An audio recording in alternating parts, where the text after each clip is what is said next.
Let's pray. Almighty God, who in your wisdom and goodness have appointed the officers of leaders and county assemblies for the welfare of society and the just government, we beseech you to behold and favor as your servants, whom you be pleased to order the performance and trust in this public. Let your blessings center upon us here assembled. Grant that we treat and consider all matters that shall come under our deliberation in so just, faithful manners to promote your honor and glory, and to advance the peace, prosperity, and welfare of our county and of those whose interests you've committed to our church.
Kindly, the Sergeant at Arm, ring the quorum bell for the first 5 minutes. As that is done, I can see the deputy whip is around. You can whip the members who are out.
Kindly confirm if you have Quran.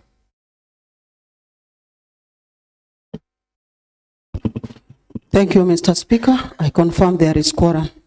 Clerk, take us through the order.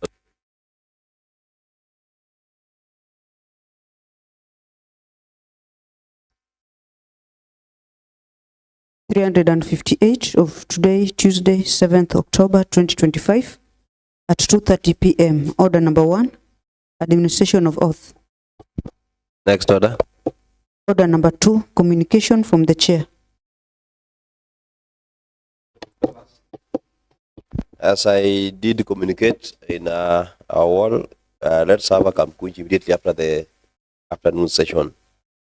So you can inform the members who are not in already, so that we don't have a back and forth after our discussion in the Kamkunji. Next order.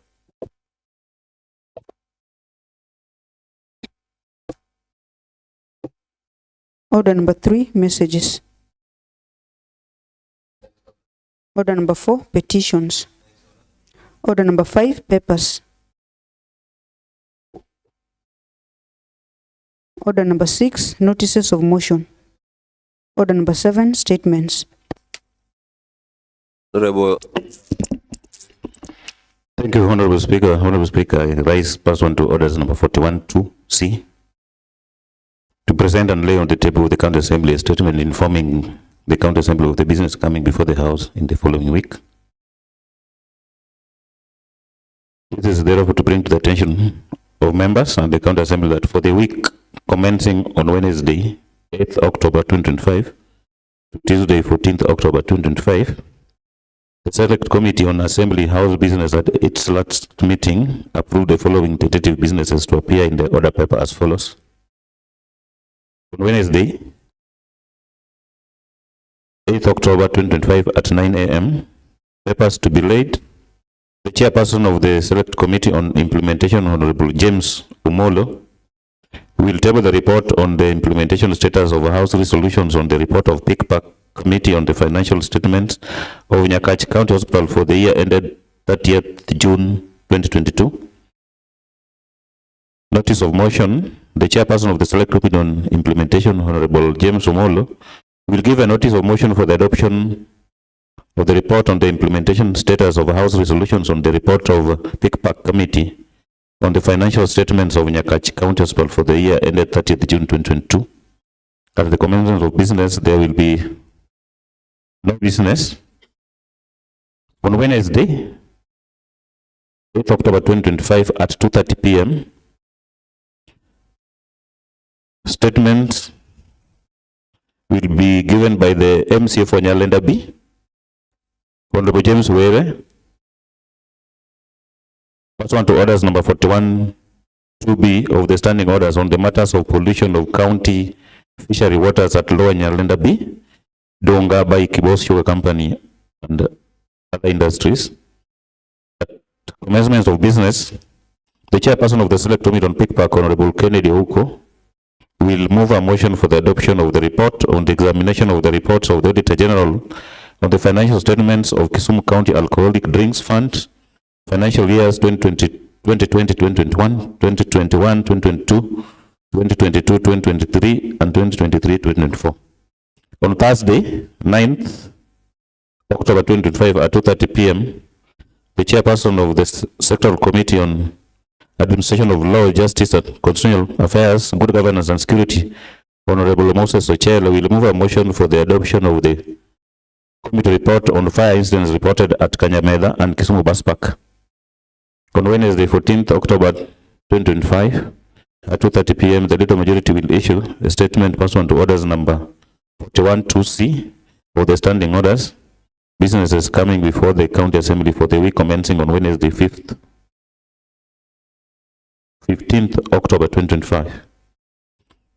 The MCA for Manyata B, Honorable Nereo Komo, will seek a statement pursuant to orders number 41(2)B of the standing orders on the legality and procedural matters regarding the appointment of the accounting officer for the Department of Water, Environment, Natural Resources and Climate Change.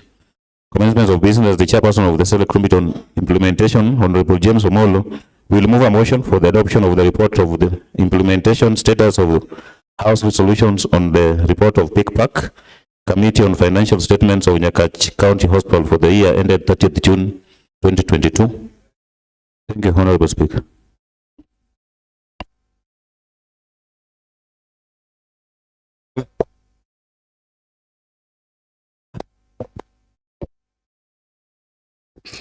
Commencement of business.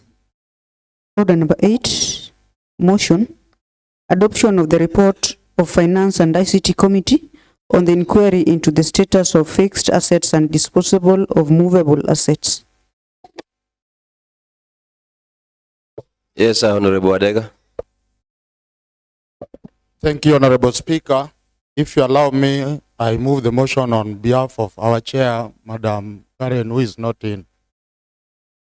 Thank you. And also it will be on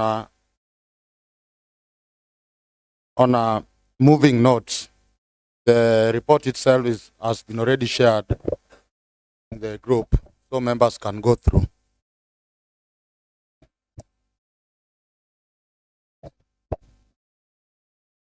Mr. Speaker, sir, and honorable members, during the assembly sitting on Tuesday, 12th November 2024, Honorable Joachim Okech, the Chair, Budget and Appropriation Committee, and MCA for Kondele Ward, pursuant to the provision of Kisumu County Assembly Standing Orders number 41-2 and A and B, sought a statement requesting the chairperson for Finance and ICT to provide a comprehensive written response on the status of the county fixed asset and disposal of movable asset. The statement was duly committed to our committee to conduct inquiries and report the findings and recommendation to the Honorable House. The committee addressed the concern raised in the statement to the County Treasury via a letter reference CAK/CG/F and ECP volume 14 of 2024 dated Thursday 14th November 2024. The relevant documentation and held deliberation to determine the adequacy of information provided against the concern raised. This report sets out the concern as raised in the statement, presents the committee's observation and findings, and makes recommendation aimed at the strengthening transparency, accountability, and compliances with asset management and disposal laws. Honorable Speaker, the committee appreciates the office of the Speaker and the clerk for providing a conducive environment for discharge of the assignment. We also thank the members of the committee for their commitment and valuable contribution during our deliberation. Lastly, I thank our Secretariat for their effective coordination, technical support, and for the compiling and producing the comprehensive report. It is now my distinct honor and privilege to present the report of the committee on the consideration of the statement sought by Honorable Joachim Okech, MCA for Kondele Ward, regarding the status of the county fixed asset and disposal of movable asset for careful consideration and approval. Background, Mr. Speaker, Article 201 of the Constitution of Kenya 2010 requires that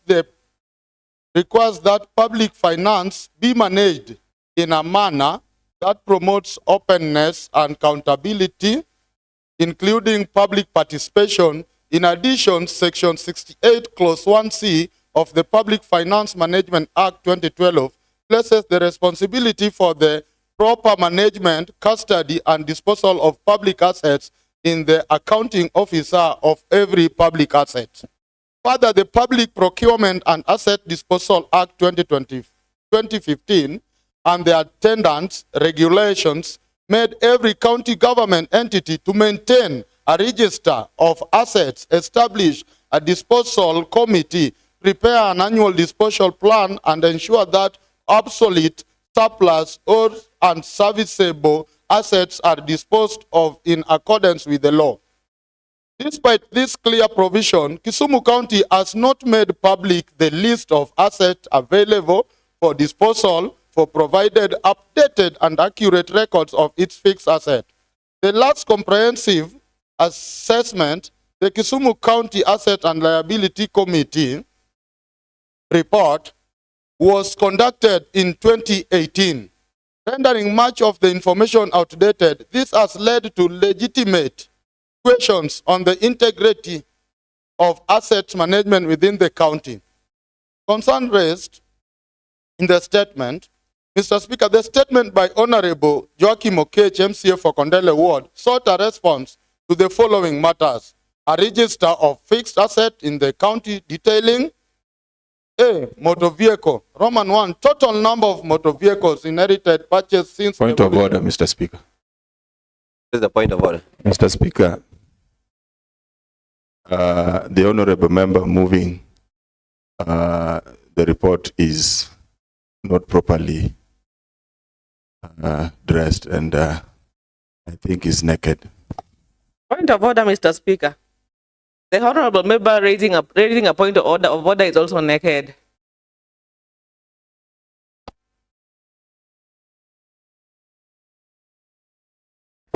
Honorable, now let me deal with the first point of order. Honorable Benadega, can you stand?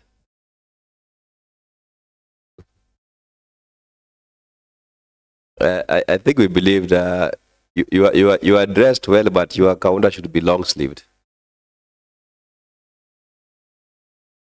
Are you able to dress properly very fast and come back?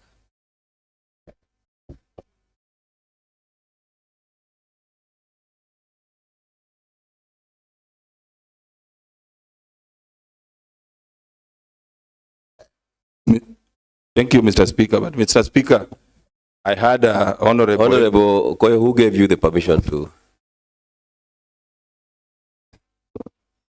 Is there a member of Finance Committee? I think I have the letter from the Chair of Finance that either the Vice Chair or a member of the committee can move the motion. So if the, I'm seeing the Vice Chair is here. So the Vice Chair or a member of the committee can proceed to give Honorable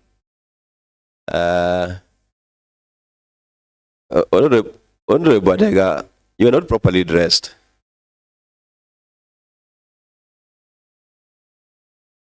So the Vice Chair or the member of committee can proceed from where he left.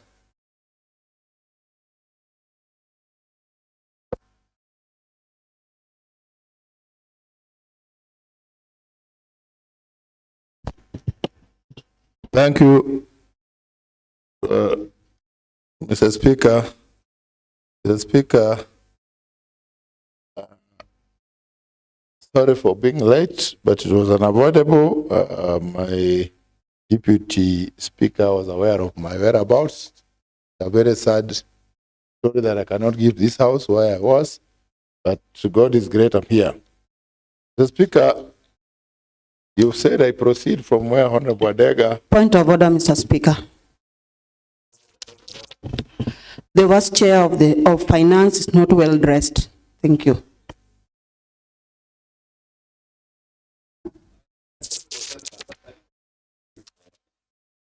Properly dressed. Dress properly. Thank you, Mr. Speaker. Mr. Speaker, although he's dressed well, but he's putting on a jeans trouser. I don't know if jeans trouser is allowed in this one, but he is equally dressed well, but putting on a jeans trouser. This is not a jeans, this is denim. The Speaker, this is not a jeans. This is called denim. And it has a logo. Yes. Thank you, Mr. Speaker.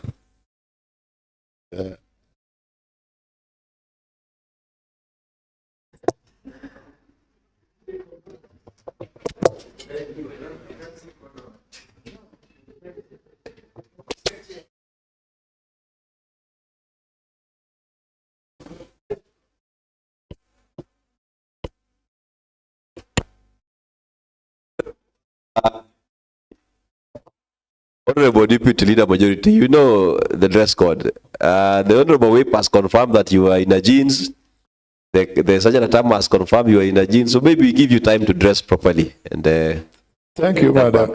Thank you, Mr. Speaker. Mr. Speaker, it is not my wish. I came up in a hurry. Let me do it. Thank you.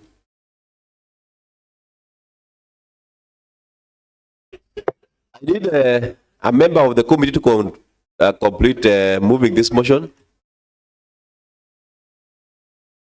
Honorable Benny Pete, I'm told you're a member of the committee, so you can move that motion.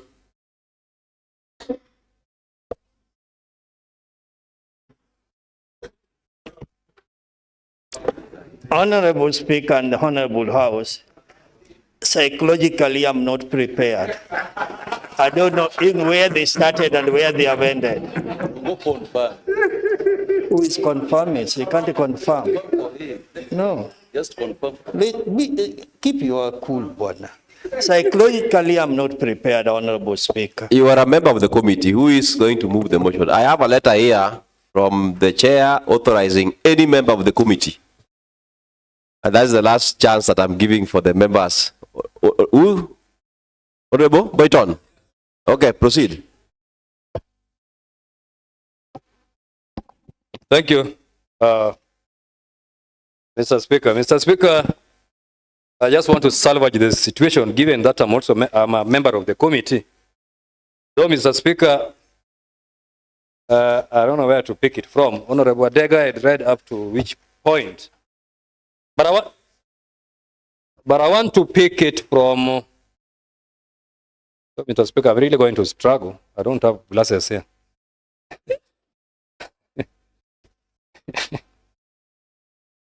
Hey, get on there. Come on, help me with the glasses. Thank you, Mr. Speaker. Article 201 of the Constitution of Kenya 2010 requires the public finance be managed in a manner that promotes openness and accountability, including public participation. In addition, Section 68(1)(c) of the Public Finance Management Act 2012 places the responsibility for the proper management, custody, and disposal of public assets on the accounting officer of every public entity. Further, the Public Procurement and Asset Disposal Act 2015 and the attendant regulations mandate every county government entity to maintain a register of assets, establish a disposal committee, prepare an annual disposal plan, and ensure that obsolete, surplus, or unserviceable assets are disposed of in accordance with the law. Ensure that obsolete, surplus, or unserviceable assets are disposed of in accordance with the law. Despite the clear provision, Kisumu County has not made public the list of assets available for disposal, nor provided updated and accurate records of its fixed assets. The last comprehensive assessment, the Kisumu County Assets and Liability Committee report, was conducted in 2018, rendering such of the information outdated. This has led to legitimate questions on the integrity of assets management within the county. Concerns raised in the statement that is given in page 8 and page 9 of the main report. Mr. Speaker, the statement by Honorable Joachim Okech, MCA, Kondele Ward, sought a response to the following matters. 1, a register of fixed asset in the county detailing A, motor vehicles, Roman number 1, total number of motor vehicles inherited, purchased since devolution, donated. Roman number 2, current status including vehicles disposed of since devolution and operational vehicles. And number 3, detailed information on all unserviceable motor vehicles with their current locations. Part B, office equipment. Roman number 1, total number of office equipment inherited, purchased since devolution or donated. Roman number 2, current status including asset disposal of and operational equipment.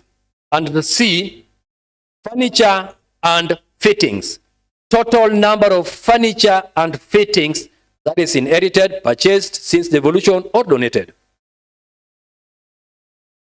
And Roman number 2, current status including asset disposed of and operational furniture or fittings. Number 2, the statement also sought, number 2, a breakdown of total amount spent on the purchase of motor vehicles, office equipment, and furniture and fittings since devolution. Number 3, as per the list, as per the requirement, the wish of the statement raiser, number 3 is list of unserviceable assets donated to any learning institution or other institution. Number 4, status of asset disposals, including 1, a detailed asset disposal plan, 2, methods of disposal, could it be auctions or tender or trade-in or whichever method that was used in disposal. Number 3, revenue generated, how much has been generated from the disposal or justification of lack of thereof. And 4, compliance with the Public Procurement and Asset Disposal Act 2015. Number 5, the statement also sought valuation and insurance cover of assets, whereby in Roman number 1, to provide valuation report indicating the assessed value of each asset. 2, if not valued, provide justification. And 3, provide details of insurance cover.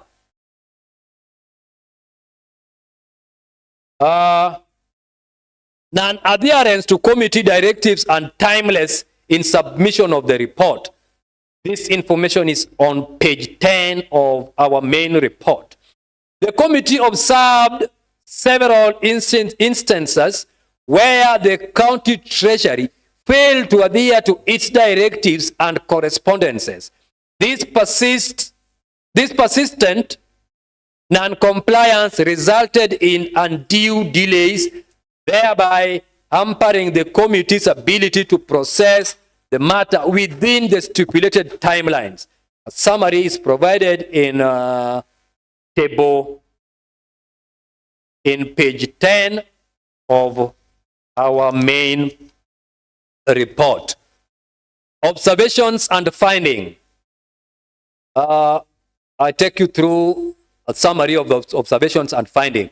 But if you look at page 11 and page 12 of the main report, it's clearly indicated there.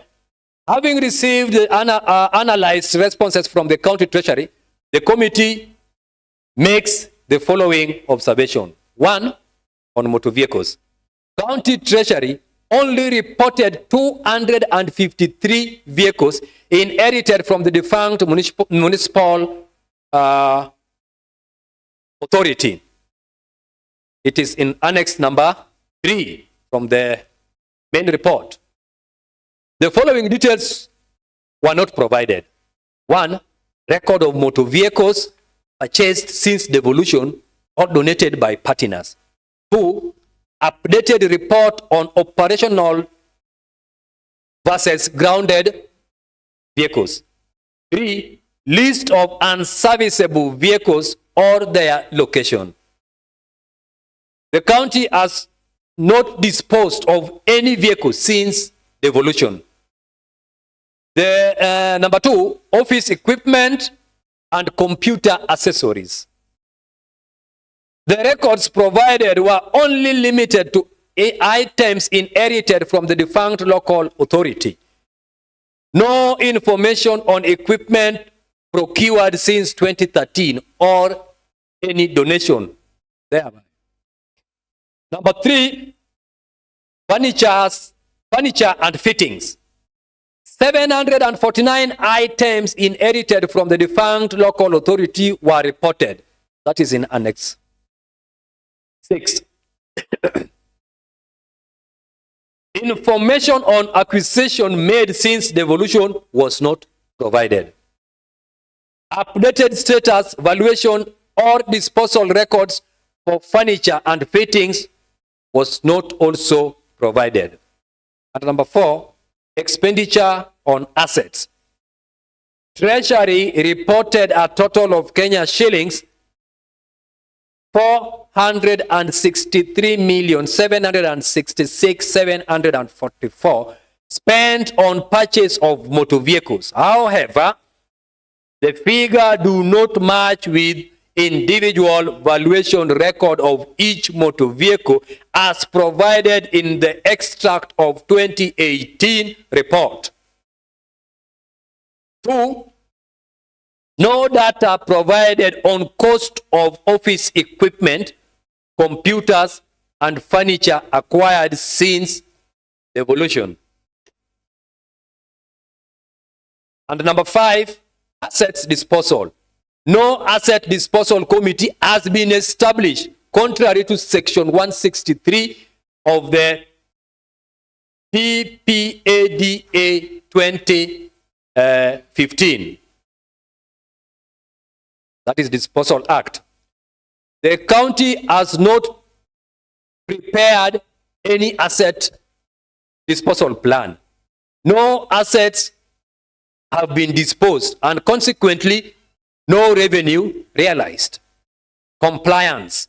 County Treasury is non-compliant with the provision of 1, Section 163 of PPAD Act 2015, which establishes the disposal committee. 2, Regulation 176 of PPADR 2010, which requires the preparation of annual disposal plan. And 3, Section 149(2) E and O of the Public Finance Management Act 2012, which requires preparation of accurate asset register and disposal of idle asset. And lastly, non-compliance is PFM Regulation number 136, 2015, which requires preparation and maintenance of current and updated fixed asset registry. On valuation and insurance, Honorable Speaker, 2018 report valued asset at Kenya shillings 8.8 billion. But figures do not reconcile with the individual value of each asset provided. No updated valuation since 2018 and no insurance cover details were provided.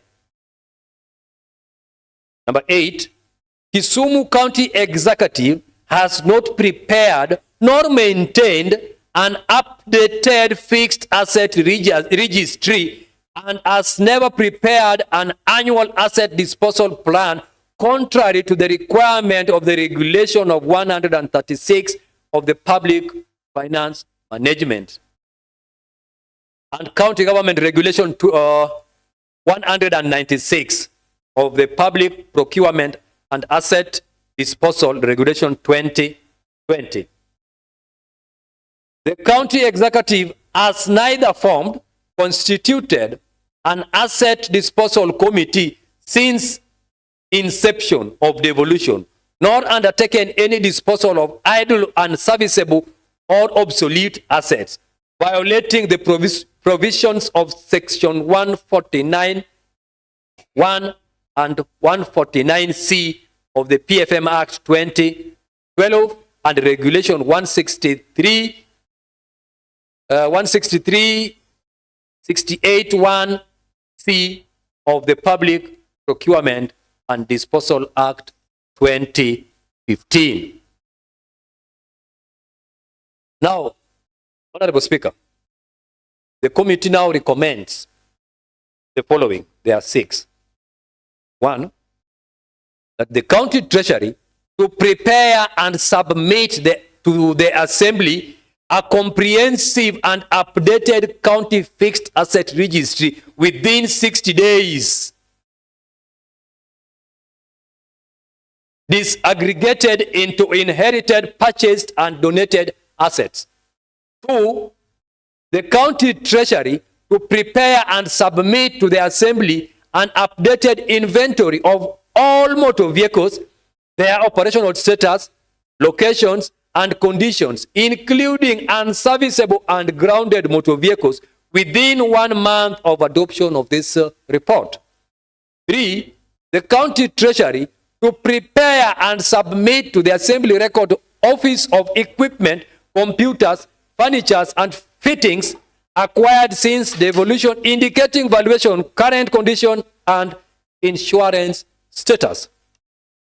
And number 4, the CECM, Finance and Economic Planning and ICT, to immediately establish an asset disposal committee and initiate disposal of several obsolete, idle, and unserviceable assets for effect and prudent use of public resources, and prepare an annual disposal plan for submission to the assembly within 60 days of adoption of this report. Number 5, the county treasury to undertake a comprehensive valuation of all county assets and submit the valuation and insurance report to the assembly within 60 days of approval of this report. And recommendation number 6, Mr. Speaker, which is the last one, is going forward, the CCM, Finance, Economic Planning, and ICT, and the Chief Officer to ensure and enforce strict compliance with provision of the PPAD Act 2015 and PFM Act 2022 and the attendant regulations for prudent use and proper management of public resources. Honorable Speaker, in conclusion, I hereby urge the honorable members to adopt this report with the stated recommendations, and now may I call upon Honorable Oiko Pete to second. Thank you, Honorable Speaker.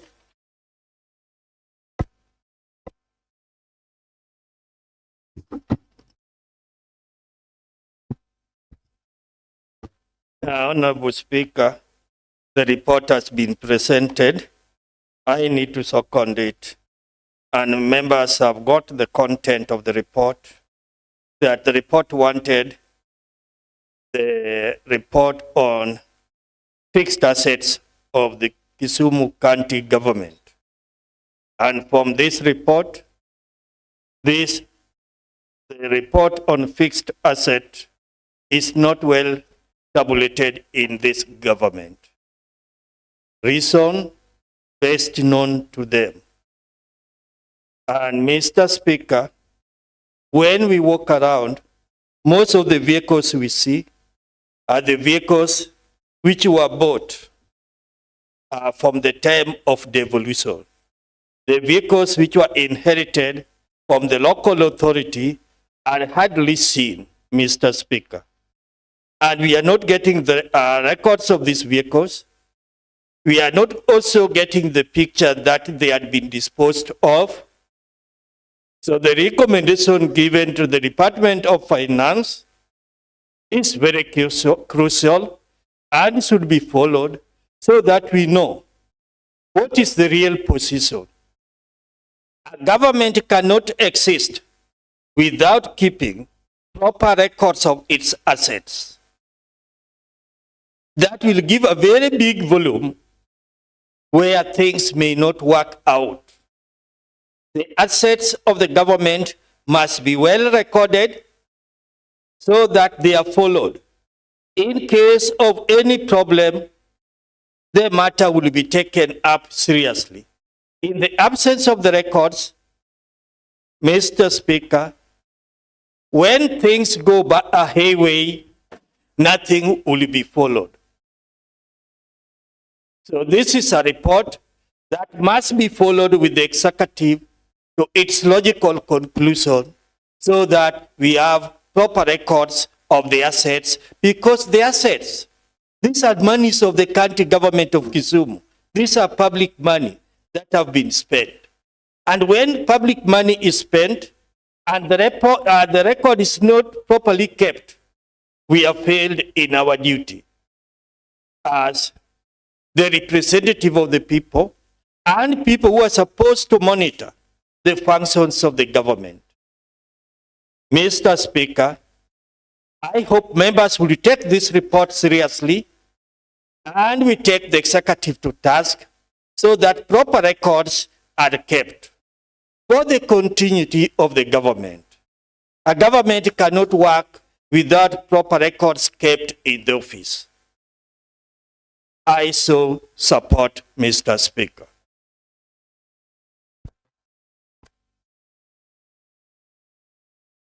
Honorable members, now that the motion adoption of the report of the Finance and ICT Committee on the inquiry into the status of fixed assets and disposal of movable assets have been moved, seconded, I now want to propose a question, and I propose that the motion adoption of the report of Finance and ICT Committee on the inquiry into the status of fixed assets and disposal of movable assets is open for debate.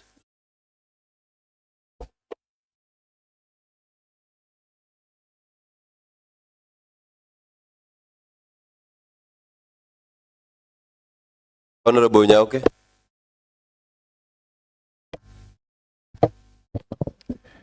Thank you, Mr. Speaker. Mr. Speaker, I want to first applaud Honorable Joachim Okech, who thought it wise to raise a statement inquiring into this very vital information. Mr. Speaker, we can remember in this House that most of the reports that we have dealt with, particularly on audit issues, have severally pointed out the issues of disposal and register of fixed assets, Mr. Speaker. Mr. Speaker, in most findings, it has been found that most of the assets in most of our institutions are not in proper record, and that some of the items that we do have in various institutions are existing without proper register being put in place. Mr. Speaker, there are certain simple regulations that we don't have any option other than to follow. Mr. Speaker, the rule of law must be followed at any given time. And the persons that we put into these offices, Mr. Speaker, even some of them who appear in this House for vetting, normally display profound knowledge of the law that is applicable in the places of their works, Mr. Speaker. Mr. Speaker, if I go back to this report in just some few sections, on particularly the Public Procurement Act, the Public Procurement and Asset Disposal Act 2015. If you look at section 176, which requires that each procurement entity to prepare an annual disposal plan covering asset description, valuation, disposal method, justification, and timelines.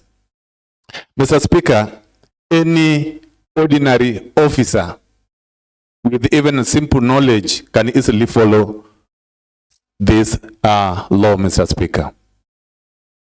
Mr. Speaker, Section 115 of the same of the County Government Act 2012 provides for public participation, which extends to transparency in decisions regarding the disposal of county assets.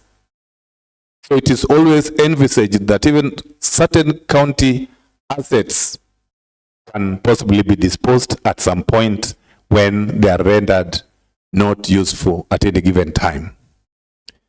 Mr. Speaker, the Public Procurement Act and Disposal Act 2015, Section 163, mandates each public entity to establish a disposal committee to oversee the disposal of obsolete, surplus, or unserviceable assets. Mr. Speaker, I'm very much sure, and I have seen, even if you walk into some of our institutions, you find unserviceable assets, you find some of the vehicles which are put on stones, you find some of them, you find even grass growing in them. Mr. Speaker, and the officers that are in these offices are quite aware of these sections of the law and what they are supposed to do, Mr. Speaker. Mr. Speaker, it is terrifying to see the findings of the committee, really, that none of these laws are being executed in these institutions that we have. Mr. Speaker, County Treasury only reported, if I give an example, 253 vehicles inherited from the defunct local authority. And imagine how many vehicles have been purchased since the inception of devolution. Since 2013, how many vehicles have we purchased? How many machines have been purchased? Mr. Speaker, the finding of this report of the committee is that most probably no asset register has been put in place to register all the assets that we have in the county.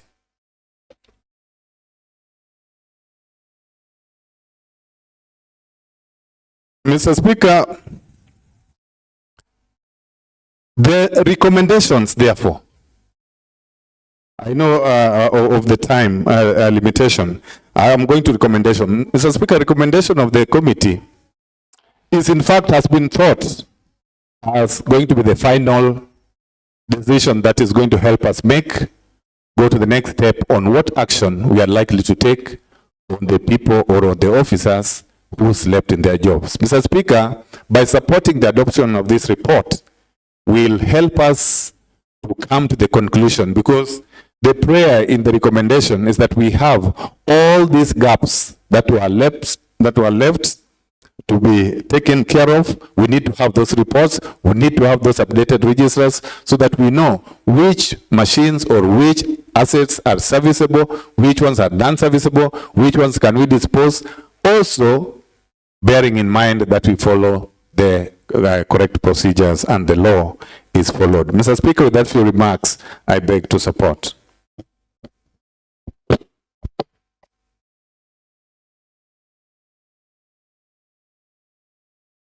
Yes, Honorable Alice. Yeah. Thank you, Mr. Speaker, for this opportunity. Mr. Speaker, I also want to support the report, and I want to start by applauding the Honorable Member, Honorable Swaga, for coming up with this statement. I also wish to commend the committee who wrote this very detailed report on the same. Mr. Speaker, as you are aware that the law is very clear. When we look at the disposal, when we look at Disposal Act, okay, Public Procurement and Disposal Act 2015, it is very clear what should be done with the assets, the government assets. But as I can tell from the report, it means that there is an officer.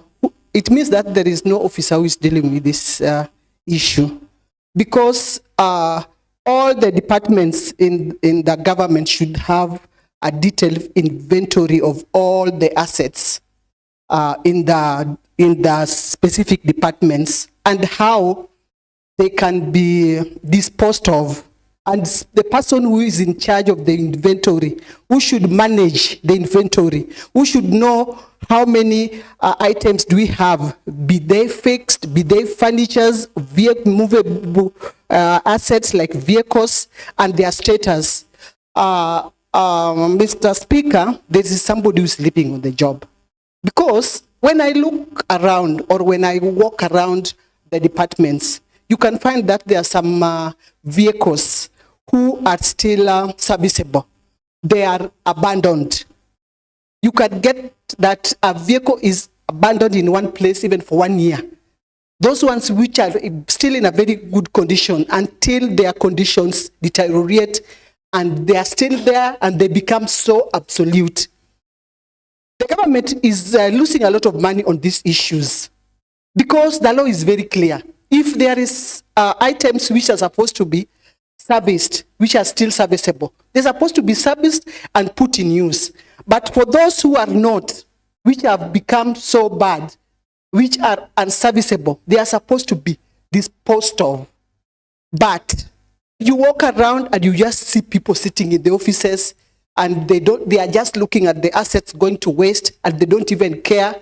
I don't know if they really know what they're supposed to do or not. So I want to support the recommendations of the committee. All their recommendations are well. And I will wish that all the recommendations are taken good care of and implementation committee should work with speed so that we should guide them, but they know what they are supposed to do. Let us just remind them what they are supposed to do so that we should not continue wasting a lot of money when it comes to taking care of the assets of the government. Mr. Speaker, the committee has done a very, very good recommendation, and I really wish to thank them and all the members. I appreciate what you've done.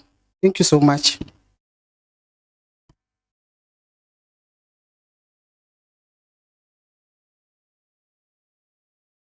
Honorable Lumumba, order. Thank you, Mr. Speaker.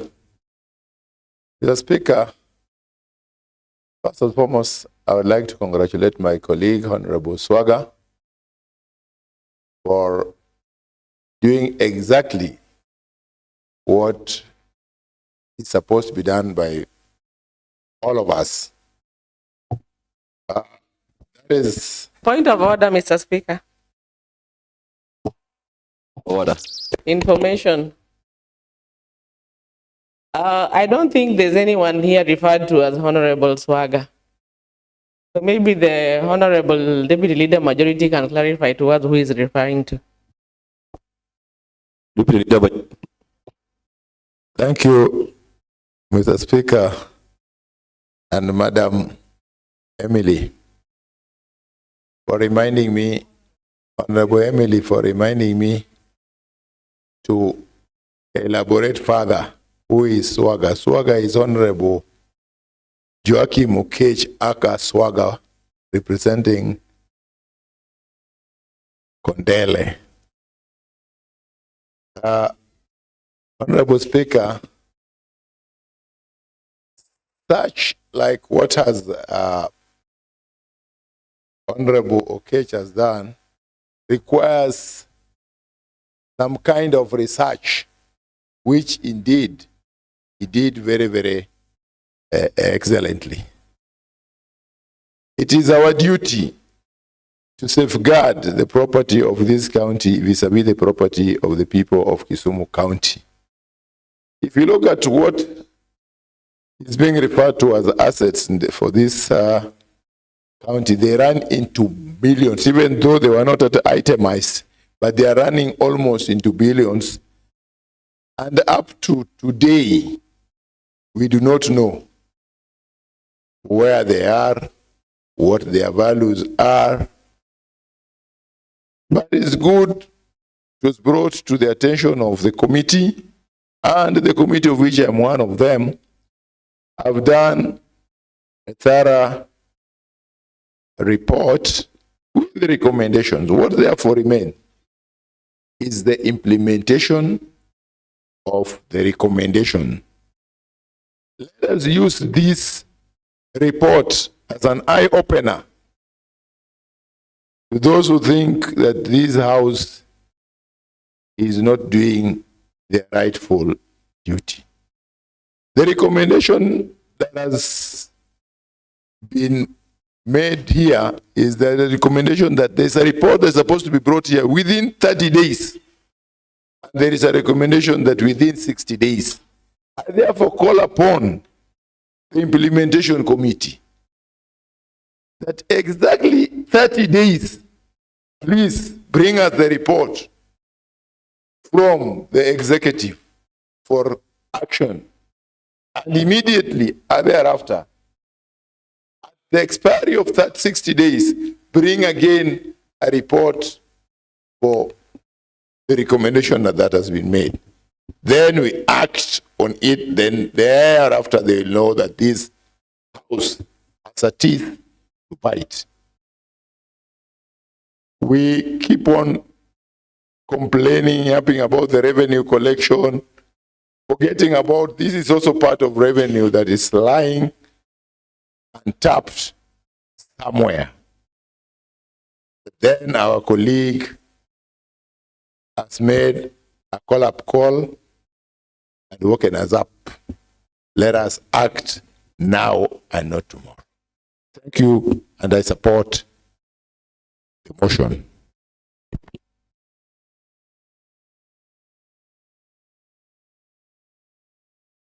Honorable question. Thank you, Honorable Speaker. Honorable Speaker, I also wish to support the motion which is on the floor. Honorable Speaker. But Honorable Speaker, I want to observe that the executive, sometimes they are not cooperating and they make our work sometimes very difficult. Because if you look at the prayers from the statement of Honorable Joachim Okech, then on the part of motor vehicles, part 1, provide total number of motor vehicles in the country, those inherited from the former local authority, those acquired since devolution, any donated to the country by other bodies, then detail the current, that is part 2, detail the current status of these motor vehicles, including number of vehicles disposed of since devolution and number of vehicles that are operational. Then number 3, detailed information on all unserviceable motor vehicles with the location where such are grounded. Honorable Speaker, if you look at page 11 of this report, then it clearly states the following details were not provided. This one has been reported by the committee. And the record of motor vehicles purchased since devolution or donated by partners. Updated report on operational versus grounded vehicles, and then lease or unserviceable vehicles or their locations. So with absence of this, Honorable Speaker, I think the Treasury did not heed to the call of that statement that was raised by Honorable Joachim. And I don't know why they find it very difficult to provide this information. We know this is recipe for even siphoning money in the name of allocating some money for fueling the vehicles which are grounded. So the most honorable thing that they should have done is to provide this record.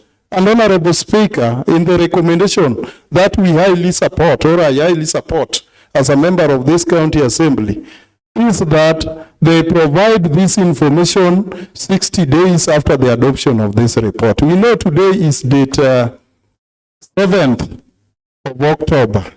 So by date 7th of December, I think the 60 days shall have elapsed. By that time, maybe we'll be on long recess. So I expect by February, early February, when we report, this response or these records should be in this assembly so that we look at them, because oversight role is a role which is bestowed upon us as members of this county assembly, so that we really know what is happening to the vehicles of this county government. Thank you, Honorable Speaker. I support.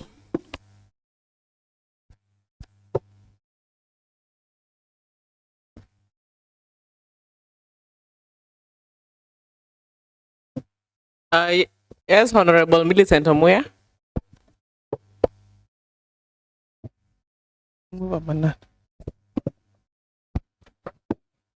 Thank you, Madam Speaker. I'm also rising to support. What you wanted me to do? What? I'm also supporting what the committee did, and I think it's high time we know our assets. And as we speak, I believe most of them are in private hands. Apart from maybe vehicles and other assets that were inherited from the local authority, we also had devolved ministries like agriculture. I think it should be included. And maybe another thing I will request to be added as a recommendation.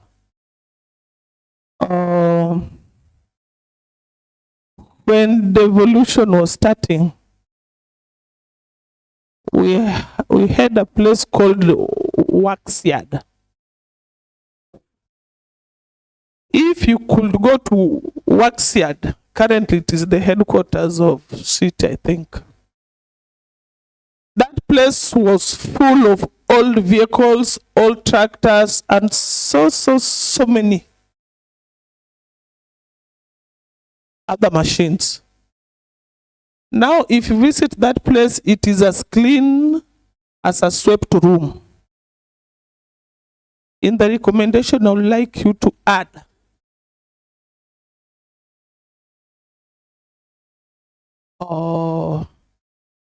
getting information on where these old machines and tractors and vehicles went to. And if at all they were disposed, how much did they collect? And we want the records. Chances are high that we might not be in a position to get that information. And that one will tell us that maybe Mheshimiwa Nditi somewhere sold and ate. So I'm just supporting what Honorable Joachim did. It is very important we have and know as an assembly what this government has as an asset. And maybe if there is nobody who can do it well, because normally the custodian of assets and the wealth of the county is the Minister for Treasury, then he should be held responsible. They should be in a position to let us know. I support. Thank you.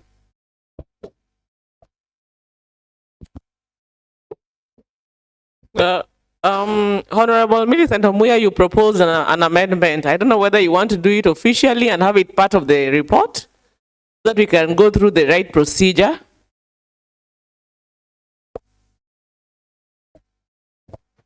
Yes, Madam, I'm requesting that it becomes part of the report. Okay, so you need in the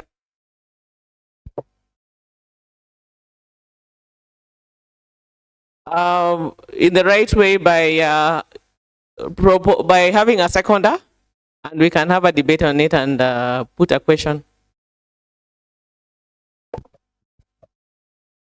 Thank you, Madam Speaker. I'm requesting Honorable Nditi to second me.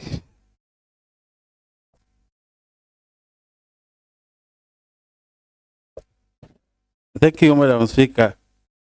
Madam Speaker, I do second the proposed additional amendments as proposed by the Honorable Millicent Omuya. Again, Madam Speaker, just to make the records straight, given that this is a House of Records, I know Madam Omuya was, Honorable Millicent Omuya was making it on a light note, but given that this is something that's going unanswered, she alluded to the fact that maybe some of the assets at the currently city board Kisumu city offices were sold by Honorable Nditi and 8. So I would like her to withdraw and have the statement expunged from the records. Otherwise, I support her amendment. Thank you.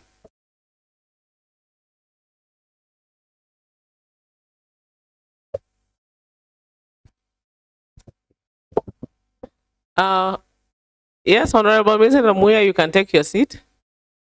Honorable members, and now that a proposal by Honorable Mr. Omuya has been made that the Kisumu City Works Yard be added to the recommendation as one of the areas that need to be that a report needs to be given on, has been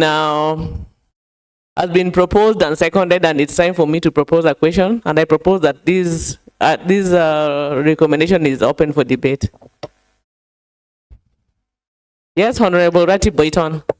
Thank you, Madam Speaker. Madam Speaker, I don't see how this should be taken as an amendment, because it is clear.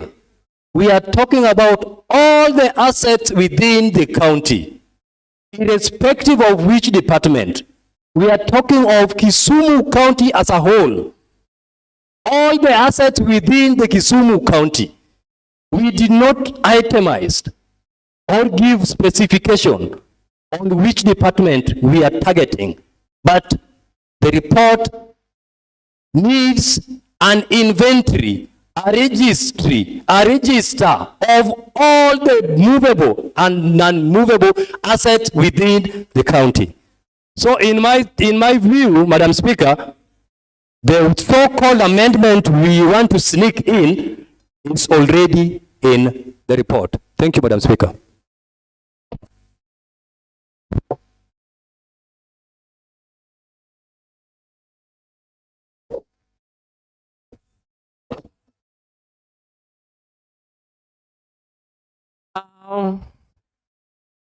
I can see there's no one else up to debate. Then can I please call the mover of the recommendation to reply? Yes, yes, Honorable Secretary. Thank you, Madam Speaker. Madam Speaker, I think the House is not moving towards the right trajectory. Because traditionally, when you propose an amendment, the amendment should be read. And we always state that the amendment reads as follows. What is the amendment? And I hear the Honorable Nditi seconded an amendment. Honorable Nditi, what did you second? Because if you propose amendment, as an honorable member, you should be able to state so that it be included in the report. I hear people are debating an amendment. What is the amendment? Can you read for us the amendment so that we can debate over it? Because we are debating something which does not exist, Madam Speaker. Because if you read if you propose amendment, you should be able to read that amendment for the members. Thereby, the amendment is seconded. Then you open that amendment for debate for it to be included in the report as proposed by the chair who read the report. In my view, there is no amendment which is being proposed. So we are debating absolutely nothing. Thank you, Madam Speaker.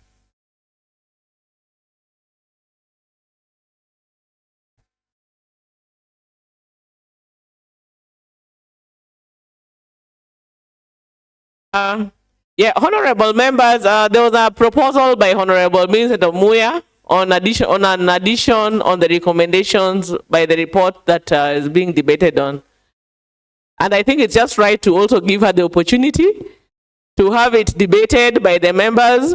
And if it doesn't go through, then if it doesn't go through, or whether it goes through, then it either forms or it doesn't form part of the report. And just give a reminder on what she recommended. She recommended that the Kisumu City Works Yard audit report also be included in the report. That is what Honorable Mr. Muya proposed, and that is what we are debating currently. So I don't see why we are having members claiming that we are not on the right track. The floor is still open for debate.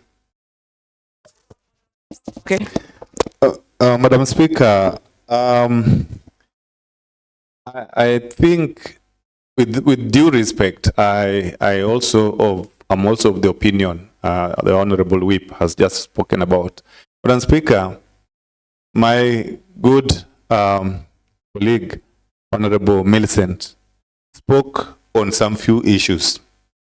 And Madam Speaker, some of them were just her own comments, including the one that Honorable Nditi demanded her to withdraw. Madam Speaker, surely we cannot even hold on to any possible item like an amendment from the speech, from the debate, Madam Speaker, she was giving. Madam Speaker, again, even if it is so, then I would also agree with Honorable Boyton, my chair, who put it explicitly that we are not now in a position to make an amendment, just to introduce a section of one of the institutions that we have in the county. We are going to look at all the county institutions, including the one that she's talking about. Madam Speaker, so it really does not qualify at any given level to be as an amendment. Although it was a good debate and she reminded members on some of the few points, few areas that we shall be able to be looking at when this report comes to the House. Thank you, Madam Speaker.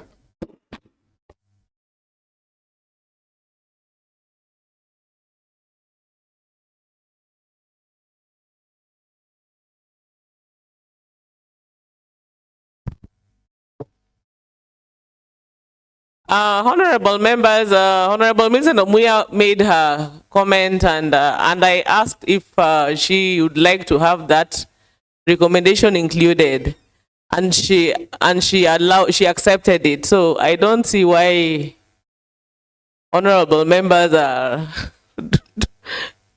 feel that there's no recommendation. The floor is still open for debate, honorable members.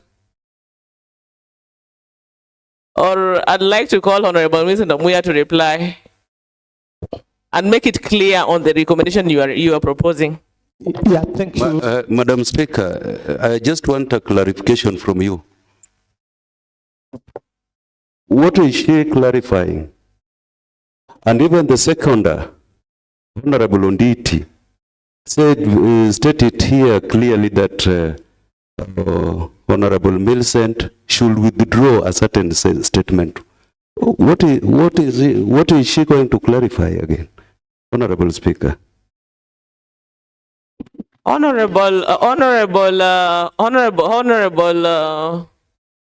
Odari, the floor is open for the mover of the recommendation to reply. Let us hear what she has to reply.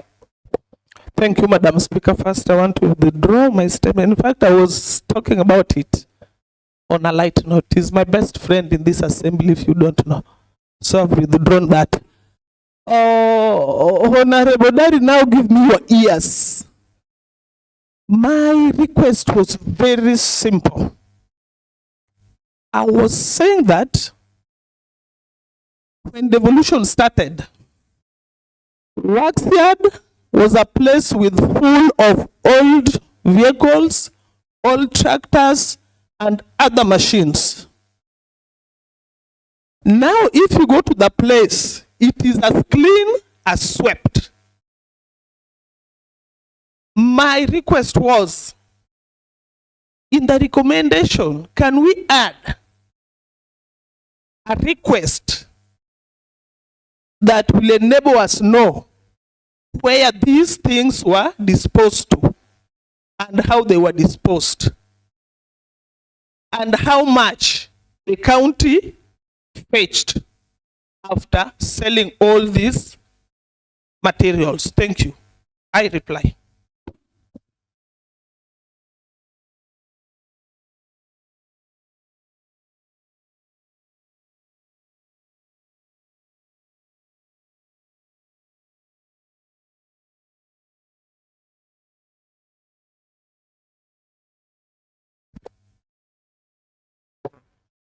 And honorable members, and now that the proposal on the additional recommendation has been proposed and seconded and debated, it's time for me to put a question.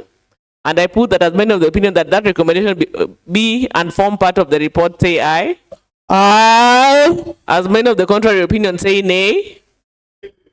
And the nays have it, and therefore that recommendation shall not form part of the report. So, honorable members, we are back to the report on the debate. So the floor is still open for the debate. Yes, Honorable Seto Chienkanga, the Chief Whip. Thank you, Madam Speaker. Madam Speaker, I wish to debate on this motion, on this report, which I believe came as a result of a statement which was sought by the Honorable Joachim Swaga. And the response to that report has been read to us very elaborately by the Honorable Boyton Ukej of Nyalenda A. Madam Speaker, if you read at the recommendations of which was read to us by the Honorable Boyton, addresses the worries which were the worries of my sister, the member of Seme North, Madam Millicent, Honorable Millicent Omoya. Madam Speaker, the issues to do with public procurement and disposal act are well addressed in the recommendations. And if you go by one of the recommendations, which is very key, that the county treasury should prepare and submit to the assembly a comprehensive and updated county fixed asset register within 60 days. This aggregated into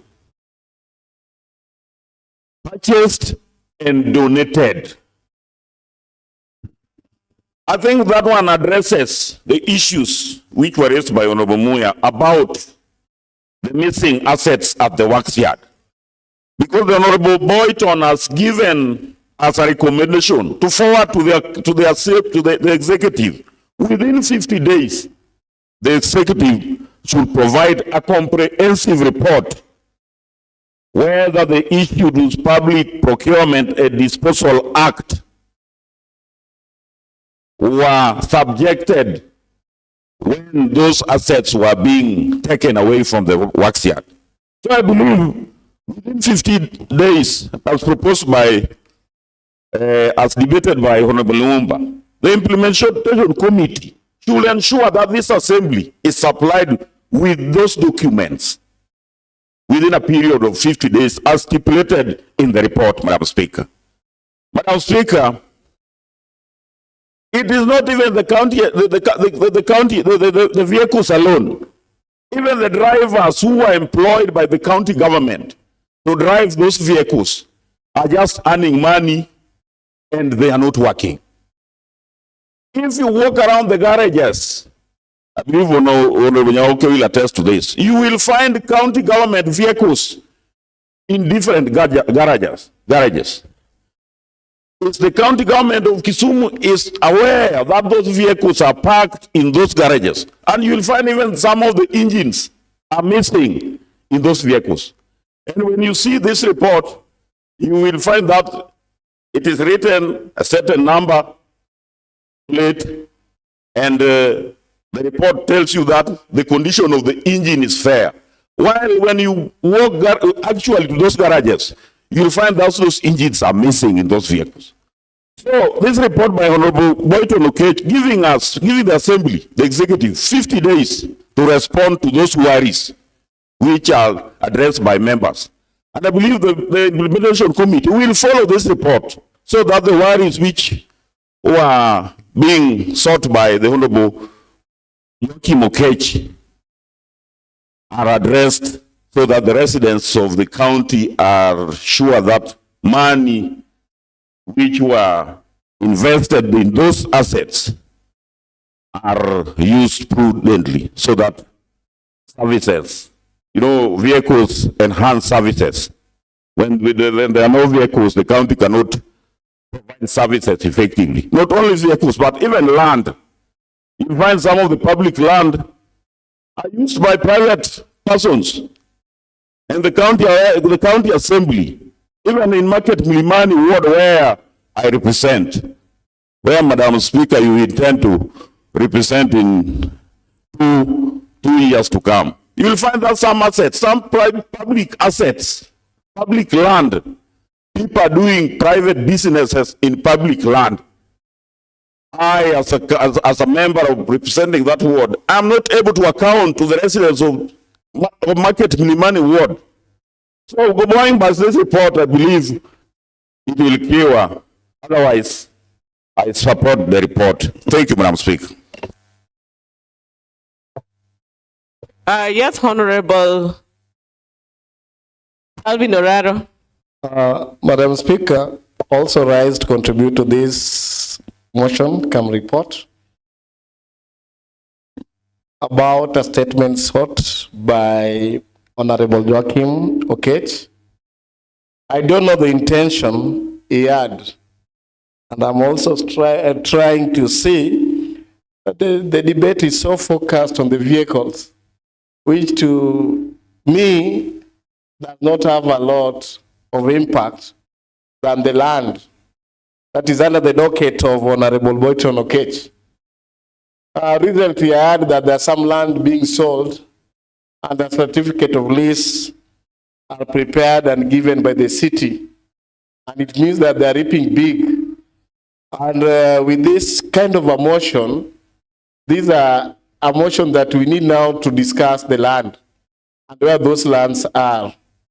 And especially after valuing those land at a tune of 7.8 billion, we want to know from these various sub-county, those government property, those fixed assets in terms of land and buildings, because some have taken the advantage by virtue that most of the legislators and even the governor do not know some of these pieces of land spread all over the county. Recently, during a public participation or something like that, somebody was talking about a land in Seme where there's a problem between the county. It was reported during a public participation with the chief, and there's that struggle for national government claiming that they own those pieces of land. So I think one of the areas that we need to give a lot of attention is the land in question, and we need to have them. And in fact, duly signed by the person in charge, so that even if we'll be leaving this assembly in the next 2 years, any team that will come will know that these are actually the property of the county government. I was surprised to realize that the way council used to do to prepare a document and sell public land, the act continues now with the county government. And some maybe who are privy to that information end up being beneficiary. And I'm wondering if all this money that is this money received from sale of those pieces of land if they're being sent to the county coffers or if it's just a private business that somebody is taking advantage of. So this motion that was brought in the floor of this house, it is not just about those vehicles that are stalled, Madam Speaker. It is more. There's more to this. And I think as an assembly, the 30 or the 60 days ultimatum, we should squeeze to know how those land valued at 7.8 billion, they should be tabled here, and we should even have the committee of land doing daily exercise to know those pieces of land and where they are. So that after reporting and having somebody confirming that these are the only one available, if by chance some are left, then we'll know that they are malicious and there's something that is being hidden that most of the members do not know. Finally, the report was well written, and for reporting purposes, it was well beautified, Madam Speaker. But in terms of the content and whatever it has, we need a lot of things to be done, and I agree with their recommendation. It is not about the procurement and the instruction, the laid procedure, but it is about what do we have as a fixed asset in this county government of Kisumu. Before we talk about disposing them, we need to know them. It is not about the value, but we need to know what belongs to the county and what does not belong to the county, so that in any planning purposes, we know what we have. So that next government, from the government of Anyang, the next government can know where they start from, and we know if the government can decide to sell some of the properties that belong to the county government. Thank you, Madam Speaker, and I support the report.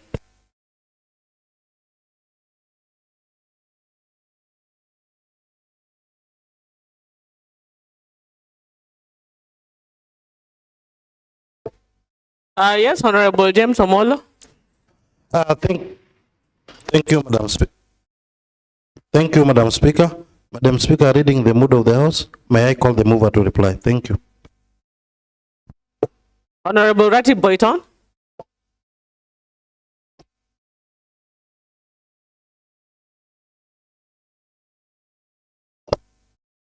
Thank you, Madam Speaker. Madam Speaker, I want to start from the last debater. The last debater has mentioned something very key, which I want to bring to the attention of this House. Madam Speaker, the statement that was brought to the floor of this House by Honorable Joachim Okech sought to know all the assets that belong to the county and their status. But the report has itemized matters of motor vehicles and has not addressed matters of lands that belong to the county. Madam Speaker, at this point in time, I want to bring to the attention of this House that the Committee of Lands, Physical Planning, Housing and Urban Development has already written to the department to provide information, to provide a list of all the pieces of land that belong to the county and give their status and itemize properly the ones that had been donated by individuals to the county, and if transfers had been done or not been done. That report, Madam Speaker, will soon be in the floor of this House. Madam Speaker, I want to bring to your attention that the matter that was being brought by a member of vehicles and machines that were at former municipal yard. We know, and the matter is addressed here, that all the county assets should be provided within a certain stipulated period of time that is indicated here, 60 days. All the assets, irrespective of where they are. But I also want to bring to your attention that some of the vehicles that were at municipal yard, in my own understanding, did not belong to the county government. I said some, read my words. Some of the vehicles that were at that yard were vehicles that were impounded by the municipalities for reasons of maybe traffic offense or things like that. Just like the way you will see a lot of vehicles at central police stations. Those vehicles don't belong to the government. They belong to people, of which they can, the individuals can redeem them. So I believe that most of the vehicles that were at the works yard and are no longer there must have been vehicles or machineries that belong to people and were reclaimed by the said person. But again, the matter is addressed where all the county vehicles and machineries will be given in a register whereby members will have time to go through them and ask tangible questions. Madam Speaker, just as I mentioned, there was also a matter which was brought by a certain honorable member talking about devolved function, or that was agriculture. Agriculture surely was devolved, and all the assets within that department now are assets of the old county government, and that is what the recommendation had addressed. We are not looking at each and every department in separate. We are looking at the whole county assets. Madam Speaker, the report is very clear that upon adoption of this report, within 30 days, some are recommended within 30 days, others are recommended within 60 days. It will now be upon the whole house to make sure that the Department of the Treasury provide what this report wants. And if not necessary, action shall be taken against them. Madam Speaker, disposal of these assets should not be termed as a revenue stream. I heard a member quoting something of the sort, but has already been directed by the committee that in case there are motor vehicles or machinery that had been disposed by any department, they should tell us how much it fetched and where was the money directed to. Which banks was the money directed to? And did they follow the PPDA Act? If not, then they will be held responsible. Madam Speaker, notwithstanding, the recommendations are here, and some of our honorable members debated upon just reading all we have here as recommendation, which in my own understanding, Madam Speaker, it's not very healthy. Standing to debate and then you read the recommendation that we have been given, and the recommendation that has been given by the committee, recommendation that the mover has also read. It's not very healthy type of debating. Thank you, Madam Speaker. I reply.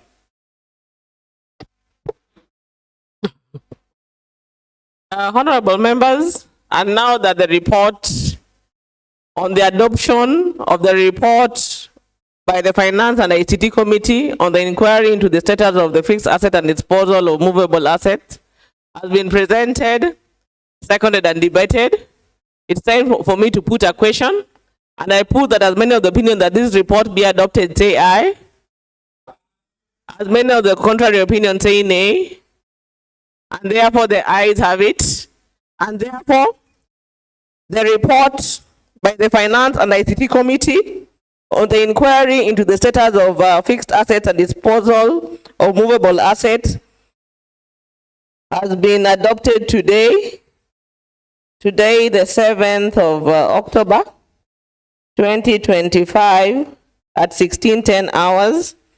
And I'll therefore direct that this report, together with the Hansard, be submitted to the relevant department for action. Next order, clerk. Speaker and honorable members, there is no any other business in the order paper. Honorable members, we can be upstanding. And there being no any other business, this house stands adjourned until tomorrow, the 8th of October, 2025 at 9 a.m.